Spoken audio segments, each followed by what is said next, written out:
The first question with reference to mutual delegation of center and mutual delegation of powers between center and state. Consider the following statement. President can entrust to a state government any of the executive function of the center even without the concerns of the state government. Second statement, the governor of the state may, with the concern of the central government, entrust to the central government any of the executive function of the state. Which of the statements given above are the correct? The question is about mutual delegation of powers between center and state. Consider the two statements and find out which statement above are correct. The first statement, President can entrust to the state government any of the executive function.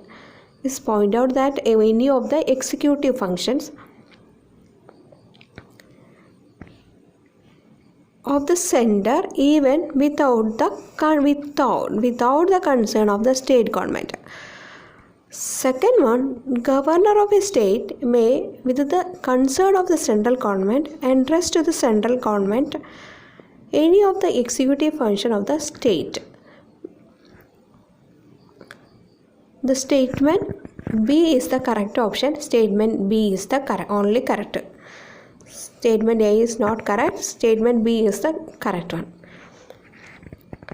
The explanation of this question. The distribution of the legislative powers of between center and state are rigid. The distribution of legislative powers between center and state is rigid. So the center cannot delegate its legislative powers to the state, and a single state cannot request to the parliament to make a law on the state subject. Here is a distribution of legislative powers between center and states is rigid. So the center cannot delegate its legislative power to the state, and a single state cannot request to the parliament to make a law on the state subject.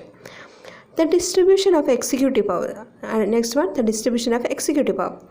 The distribution of executive powers in a general follow the distribution of legislative power, but such a rigid division in the executive sphere may lead to occasional conflict between state and central.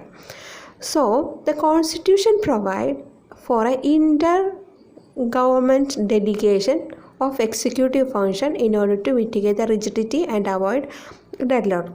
The Constitution, because of the conflict, the executive sphere may lead to an occasional conflict between center and state. So the Constitution provides for an intergovernmental delegation of executive function in order to mitigate the rigidity and avoid deadlock. Accordingly, the President may, with the concern of the state government, entrust to the government of any of executive function of the center. President may, with the concern of the government. Without concerns, the President cannot entrust to the government any of the executive function of the center. Accordingly, the President may, with the concern of the government, entrust to the government. Entrust to that government of any of the executive function of the center. But in the case of a governor, it is different. Governor of a state may, with the concern of the central government, entrust to that government any of the executive function of the state. The Constitution also make a provision for entrustment of the executive function of the center to a state without concern of that state. But in this case, the delegation by not President, the delegation by the Parliament. And a law made by the Parliament on a subject of the Union list can confer the power and impose the duties on a state, or authorize conferring the powers and imposition of duties by a center upon the state. of the concern of the state. Notably, the same thing cannot done by state legislator. From the above passage, we are clear about the mutual delegation of the function between the center and the state can take place either under an agreement or by a legislation. While the center can use both the methods, the state can use only first method. Next question. Consider the following statement regarding the president bodyguard. It was first raised by Warren Hastings.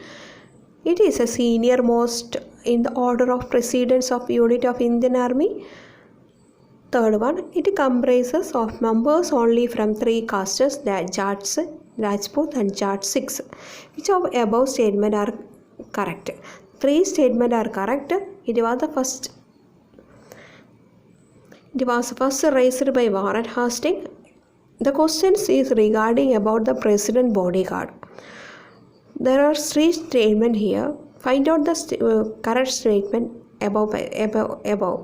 Are the question. First question is, first statement is, it was first raised by Warren Hastings.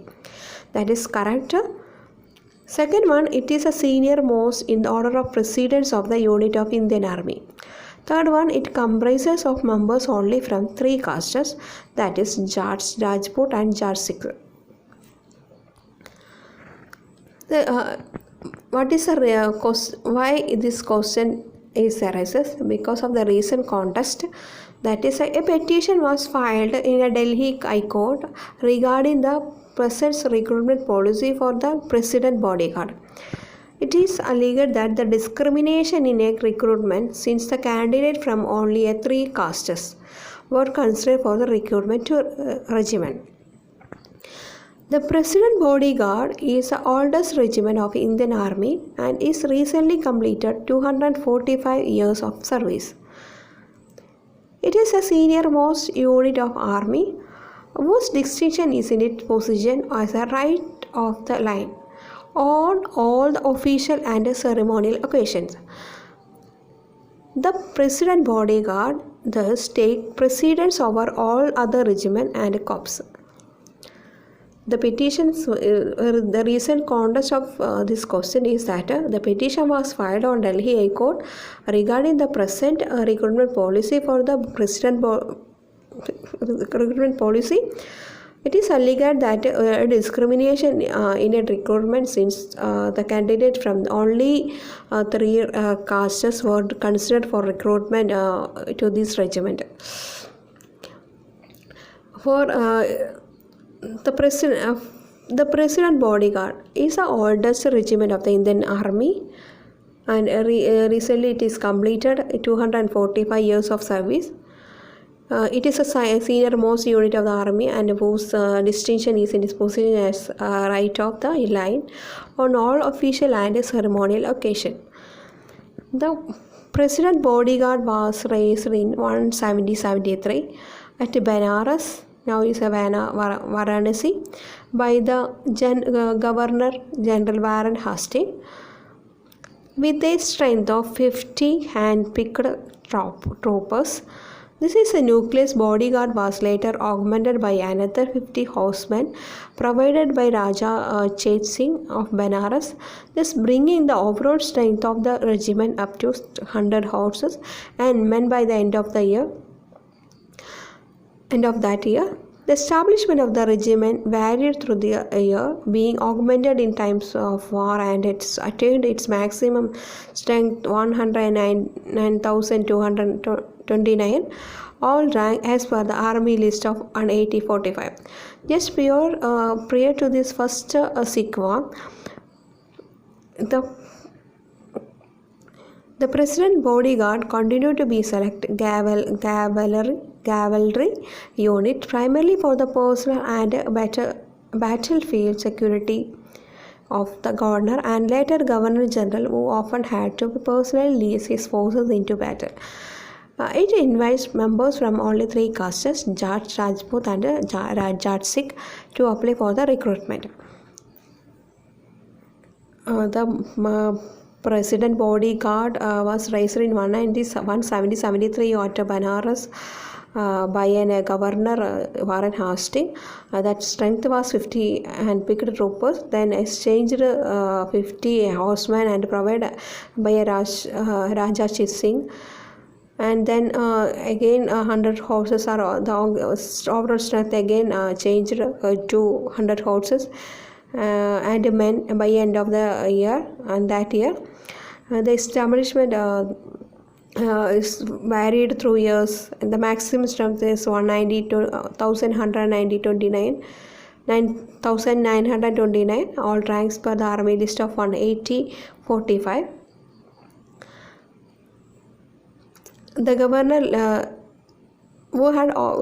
general who had personally lead his force into battle.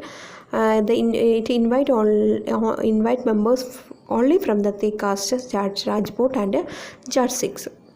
Next question, with reference to the Vigyan Jyoti program, consider the following statement. The question is about Vigyan Jyoti program. Vigyan Jyoti program. This program is a collaboration between ISRO and AICTE. This is a program aimed to promote STEM. The STEM means science, technology, engineering, mathematics, learning in a girl students. The correct answer is only 2 is the correct one. B is the only correct. A is not correct. What is Vigyan Jyoti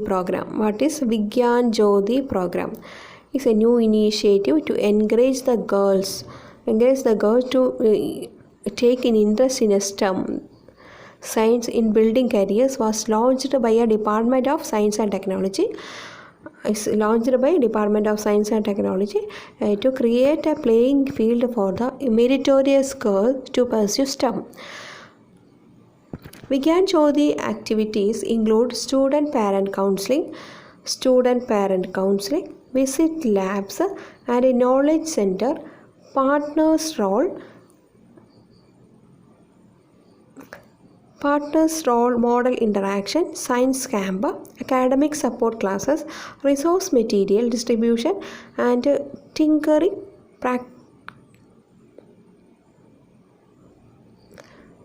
activities, and online academic support to students include streaming of video classes and study material and daily technology field.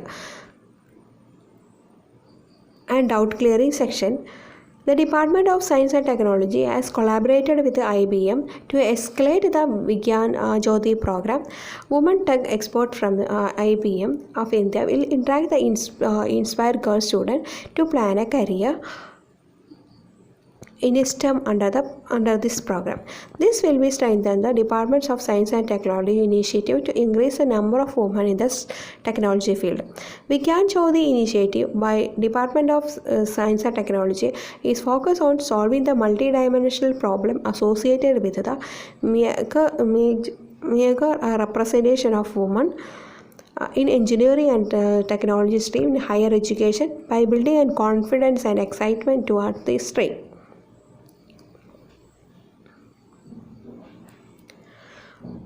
The question is asking about Vigyan Jyoti program. The Vigyan Jyoti program is initiative from the Department of Science and Technology for initiative to encourage the girl students to preparing for the STEM, create a level playing field in STEM. STEM means science and technology and engineering. And Vigyan Jyoti activities are included as student parent counseling, visit lab, knowledge center, partners role model interaction, and science camp, academic support classes, and resource material distribution, and tinkering activity, practice problems, and doubt clearing sections. Online academic support to students include streaming of video classes, study material, and daily practice problems, and doubt clearing section also. The Departments of Science Technology collaborated with the IBM and escalate this program. And the IBM women tech experts are interacting with these girls, young girls, for increasing their participation in a technology field, and Vigyan Jyoti initiative by DST, that is Department of Science and Technology, focus for the solving a multi-dimensional problems associated with the meager representation of the woman in a engineering and technology stream in a higher education by building a confidence of and excitement towards these streams. Next question, consider the following statement with respect to the power sector in India. The question is asking about the respect to the power sector of India. Consider the following statement. Which of the statements given above are not correct? The question is which of the above statements are not correct. First one, except atomic energy, 100% of FDI is allowed in generation of electricity from all the sources. Next one, India is the 6th largest producer of electricity in the world. So only 2 is the wrong answer. So not correct. So B is the option 2 only. The National Electric Grid in India has an installed capacity of 382.15 gigawatt as of 31st March 2021. The National Electric Grid has an installed capacity of 382.15 gigawatt on March 2021. National Electric Grid installed on 31st March 2021 is installed capacity is 382.15 gigawatt. The renewable power plants, and which is also included in the hydroelectric plants, constitute 36.8% of India total installed capacity. India is the 3rd largest producer and 3rd largest consumer of electricity in the world. As July 2020, India has a total thermal installed capacity is 231.545 gigawatt. Almost 86% of thermal power is obtained from the coal and rest from the lignite, diesel and gas. The private sector generates 46.9% of India thermal power, whereas the state and center generate 27.9% and 25.3% respectively. 100% FDI is allowed in the power sector for generation from all the sources except atomic energy. The transmission and distribution of electric energy and power trading under the automatic route. 49% of FDI is allowed in a power exchange registered under the Central Electricity Regulatory Commission. That is Power Market Regulation 2010 under the automatic route. The question is about electric capacity. The National Electric Grid in India has installed a capacity of 382.15 gigawatt as March 31st, 2001. In the case of renewable and power plants, which also include large hydroelectric plants that constitute as 36.8% of India total installed capacity. So the India is the 3rd largest producer and 3rd largest consumer of electricity. As of 2020, India total thermal installed capacity is 231.45 gigawatt. Almost 86% of thermal power is obtained from coal and the rest from lignite, diesel and gas. The private sector also generates electricity, that is 46.9% of Indian thermal power, whereas state and center generate.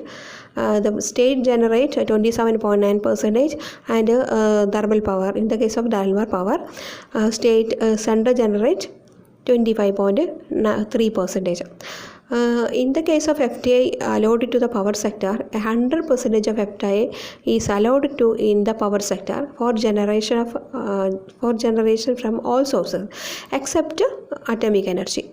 The transmission and distribution of electric energy and power trading under the automatic route 49% of FDA allowed in a power exchange registered under the Central Electricity Regulation Commission Regulation 2020 under the automatic route. There is a 49% FDA allowed to power exchange registered under the power exchange registered under the Electricity Regulation Commission Regulation 2020 under the automatic route. Next question. Consider the following statement. Which of the statement given above are correct? There is two statement. One, arachnids are the insect that belong to the phylum Coelenterata is wrong. The most conspicuous features of the arachnids are 3 pairs of legs and 1 antenna. The two statement are wrong. So the answer is D and is neither one nor two. The answer is D. Insects. We all know that insects and arachnids are the same phylum called Arthropoda. Insects and arachnids are the same phylum called Arthropoda. Insect phylum is Arthropoda and arachnids phylum is also Arthropoda, which is Greek for joined foot. Insects belonging to the class of Insecta and arachnid in the class of Arachnida. Insects belonging to the class of Insecta, but arachnid is belonging to the Arachnida. Both classes fall under the Arthropoda. Both classes are fall under the Arthropoda phylum, along with the crustaceans, that is crab, boost, lobster, and shrimp. Arachnids have only two cephalothorax. Arachnids have only two. That cephalothorax, head and thorax fused together, and abdomen. Cephalothorax and abdomen. That is head and thorax fused together. They have 8 legs, 4 pairs of legs, while insect have 6 legs, 3 pairs of legs. 8 legs are the most conspicuous features of arachnids.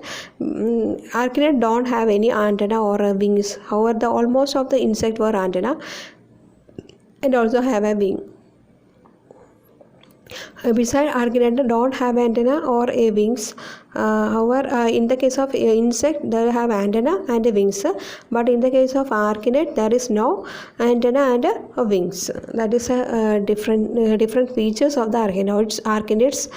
Arachnids and insect is same phylum, that is Arthropoda, but different classes. Insect is Insecta classes, arachnids Arachnida classes.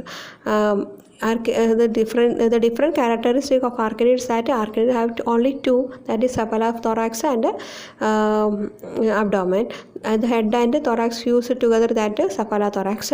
There are 8 legs, but in the case of insect there is 6 legs. The 8 legs, 4 legs are pair, and insects cases 6 legs, 30 legs are paired. Another question, what is unique about Karai camel, a breed found in India? The question is about Karai camel. What is unique about Karai camel is the interesting question. It's a breed found in India. It is found in the Gujarat region of India. They have special ability to survive on both dry land and the sea. In the sea. Third one, it feeds on saline plants. Select the correct answer using code. 1 and 2, 3 and is the correct options. What is the unique features of Karai camel? Is breed found in India. A breed found in India. It is found in the Gujarat region of India. They have a special ability to survive on both dry and dry land and in the sea. It feeds on saline plants. It is a unique breed of camel found only in the Kutch. They have special ability to survive on both dry land and in the sea. They can swim in seawater up to 3 kilometers and feed on saline plants and mangroves. It is one of the most preferred choice of graziers in the arid coastal region of Kutch. Karai was recognized as a separate breed in 2015 by the Indian Council of Agriculture Research. Next question. The question is about find out the correct pair about biogeographic rules and definition. Rappaport rules, Rappaport rules and Bergman's rules and Glogger's rules. Rappaport rules is a species at a higher latitude tend to have smaller latitudinal ranges. There is question about the biogeographic rules. Especially the characteristic of the plants and animals according to their latitude and altitude and their climate change. That is the rules regarding question. Rappaport rules, that is a species that higher latitude tend to have smaller latitudinal ranges. Second one, Bergman rule is an organism body size is large in cold climate and small warm in climate. Glogger rules, a bird in more humid habitat tended to be darker than in region with higher aridity. Which of the given above are correct? 2 and 3 is the correct one. 2 Bergman rule is that it's an organism. The question is about organism body size in a cold climate. In a cold climate, organism body is in large size, and on the same time, the warm climate, the organism bodies will be small. Another one, Glogger rules. The birds in a more humid habitat tended to be darker than in region with higher aridity. What is Rappaport rule? Rappaport rule state that a species at a higher latitude tend to have a large latitudinal range. It suggested the explanation of this Rappaport rule that included decreased land area is closer to the equator. That is, the increased land area that is closer to the equator increases the interspecific competition from greater species diversity at a lower latitude. A differential rate of glacial driven extinction in higher latitude and increased climate variability and thermal tolerance at a higher latitude. Bergman rules that state that a body of the size is large in a cold climate and a small in warm climate. Larger bodies have a smaller surface area to volume ratio. What is another one? Glogger's rule. Glogger's rule that the position in the darker birds are found in more often in a humid environment than in arid ones, especially crow. That is especially in the tropics. According to this, desert inhabiting animals tended to be light colored. That's a rule also true for certain mammalian group, including humans. Next question, with a reference to Gandhi Peace Prize. Consider the following statement. The question is asking about the Gandhi Peace Prize. Which of the following statements are correct? That is question. Here is 3 statements. First statement, award can be conferred upon by a person, any person irrespective of her nationality. It cannot be awarded to an individual posthumously. The award is open to both individuals and organizations for their exemplary work promoting non-violence and Gandhian method. The answer is D option 1 and 3. The award can conferred upon any person irrespective of the nationality. Yes. The award third one, the award is open to both individuals and organizations for their exemplary work promoting non-violence and Gandhian principle. It can be awarded on individual or posthumously. Cannot be. Can be awarded to an individual posthumously. Recently, India announced that Gandhi Peace Prize for the past 2 years will be conferred on a late Omani Sultan Qaboos bin Said Al Saad and a Bangladeshi leader Sheikh Mujibur Rahman for their contribution to the social and political transformation through non-violent method. A special exception was made for this award is to be conferred at two leaders, as the selection procedure for the prize does not allow to be awarded posthumously.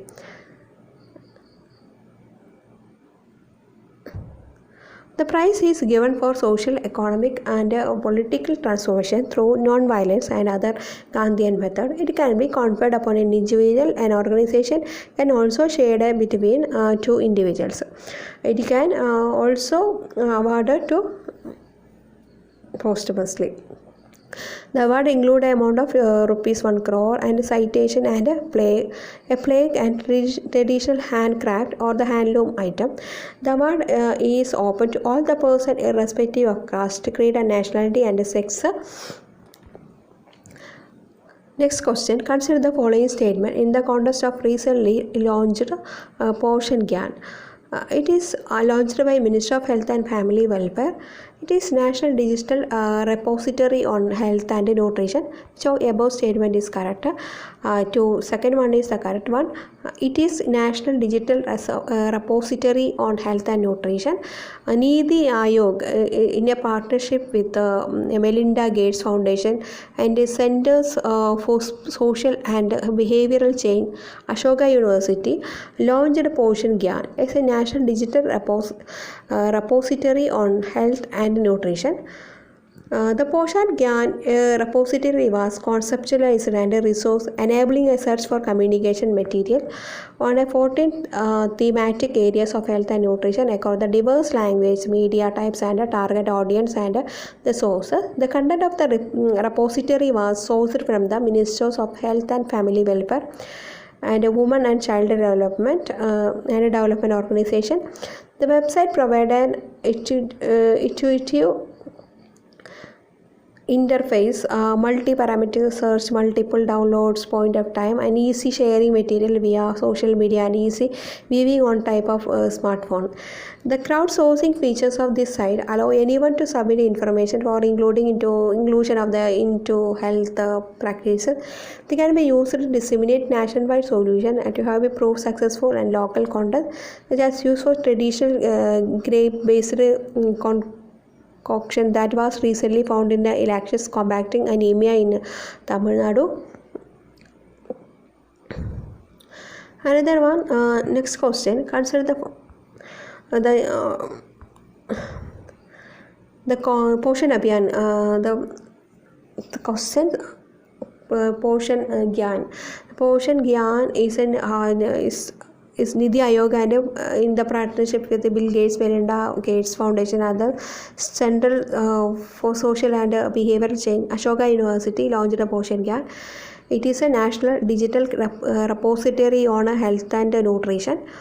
The Poshan Gyan is a repository on the conceptualized resources enabling search of communication material on 14 thematic areas of health and nutrition across a diverse language, media types, and target audience and sources. The content for the repository was sourced from the Ministries of Health and Family Welfare and a Women and Child Development and a Development Organization. The website provides an intuitive interface that is multi-parametric search, multiple downloads and at a point of time, and easy sharing of materials via social media and easy viewing on any type of smartphone. The crowdsourcing features of this site allow anyone to submit information for inclusion into health practices, which can be used to disseminate a nationwide solution to have proved successful in the local context. Such type of an example is that in Tamil Nadu, use of traditional grape-based concoction that was recently found in a best effect to combating the anemia in Tamil Nadu. Next question, 79th question. Consider the following statement with reference to the Adult Innovation Mission. Adult Innovation Mission Prime. It is aimed to promote science-based deep technology startup in India. The program shall be open only for the student enrolled under the different adult incubation center across the nation. It is a joint initiative of Adult Innovation Mission and Bill Melinda Gates Foundation. Which of the statement is correct? That is 1 and 3 is the correct one. It aims to promote science-based deep technology startup in India. It is joint initiative of Adult Innovation Mission and Bill Melinda Gates Foundation. Adult Innovation Mission and Niti Aayog launched AM Prime, that is Program for Research, Innovation, Market Readiness and Entrepreneurship. It is an initiative to promote and support science-based deep tech startup and vendors across the India. AM Prime has joined hands with the Bill Melinda Gates and Foundation to launch a nationwide program. It also will be implemented by a vendor center and a non-profit technology business incubator. The first cohort of the program is open to technology developers at early stage deep startup and scientists, engineers and a clinician with a strong science-based deep tech business ideas. The program is also open to CEOs, senior incubation managers of AM funded adult incubation center that are supporting deep tech entrepreneurs. The benefit of this program are aimed to address the specific issue through training and guidance over the period of 12 months.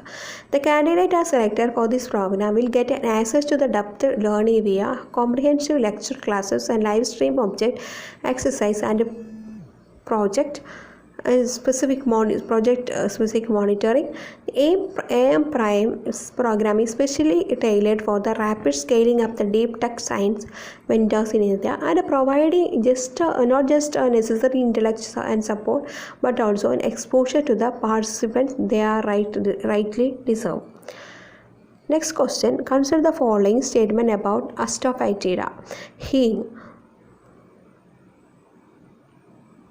Asafoetida, hing. It is a perennial spice crop. It is endemic in Iran and Afghanistan. The both one is correct. It is an perennial spice crops. The scientists at CSIR is Institute of Himalayan Bioresource Palembur are on the mission to grow Asafoetida, that hing, in the Indian Himalayan. The first sapling has been recently planted in Himachal Pradesh, Quaring village in Lahaul Valley. Ferula asafoetida is an herbaceous plant on the Umbelliferae family. It is a perennial plant whose oligocene resin is extracted from the thick root and rhizome. This plant stores most of its nutrients inside the deep fleshy root. Asafoetida is an endemic to Iran and Afghanistan, the main global supplier, and is thrive dry and cold desert condition. It is very popular in India as spice crops. Not cultivated in India. Government data state that India import from 1,200 tons of raw hing worth ₹6,600 crore from Iran, Afghanistan, and Uzbekistan.